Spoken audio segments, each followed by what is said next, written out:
पाकिस्तान के क्योटा इलाके में ऐसा लगता है पाकिस्तान की सरकार का अब नियंत्रण नहीं रहा, इसीलिए बीएलए एक बार फिर से अपनी ताकत दिखा रहा है। बीएलए ने पहले यानी बलोच लिबरेशन आर्मी ने पहले ट्रेन को जब्त किया, ट्रेन को हाईजैक किया और उसके बाद उसमें सवार तमाम पाकिस्तान के अधिकारियों को मौत के घाट उतार दिया। और एक बार फिर से उसने अपना फंड निकालते हुए पाकिस्तान के क्योटा से ताफ्तान जा रहे सेना के काफिले को निशाना बनाया है। रविवार की सुबह बीएलए के आत्मघाती दस्ते ने यह हमला किया और उसमें 90 सैनिकों के मारे जाने का दावा किया है। बीएलए ने बाकायदा इसकी जिम्मेदारी ली है और कहा है कि पाकिस्तान के 90 सैनिकों को उसने मार दिया है। हालांकि इस हमले में अब तक 7 सैनिकों की मौत की खबर पाकिस्तानी की मीडिया रिपोर्ट कर रही है, जबकि 21 लोग घायल हुए हैं। लेकिन बलोच लिबरेशन आर्मी ने 90 पाकिस्तानी सैनिकों की मौत का दावा किया है। बलोच लिबरेशन आर्मी ने पाकिस्तानी सेना के काफिले पर हुए हमले की बाकायदा जिम्मेदारी ली है और एक अच्छा खासा प्रेस नोट जारी किया है। यह हमला क्वेटा से करीब 150 किलोमीटर दूर नोशकी में हुआ है। इस नोशकी के हमले को लेकर के बीएलए का बयान तो आ गया है, लेकिन अभी पाकिस्तानी सेना की ओर से कुछ नहीं कहा गया है। नोशकी के हमले में बस बम की चपेट में आई और उसके चीथड़े उड़ गए।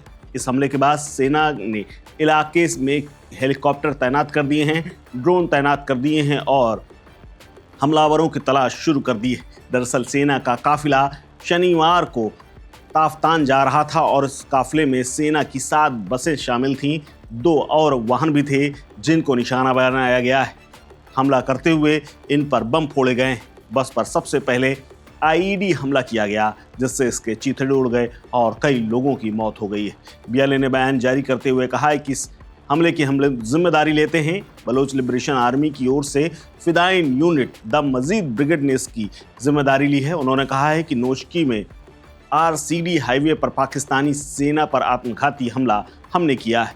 इस काफिले में सेना की 8 बसें थीं, जिनमें से एक बस को बुरी तरह से उड़ा दिया गया है और उसे क्षतिग्रस्त किया गया है। इस हमले के तुरंत बाद बीएलए की फतेह स्क्वाड ने सेना की दूसरी बस को पूरी तरह से घेर लिया। उस पर सवार सेना के सभी सैनिकों को उतार करके मारना शुरू कर दिया। इस तरह से मरने वालों की संख्या 90 हो गई।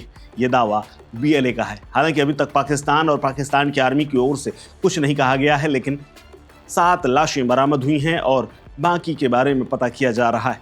वहीं कई लोगों के घायल होने की सूचना भी है।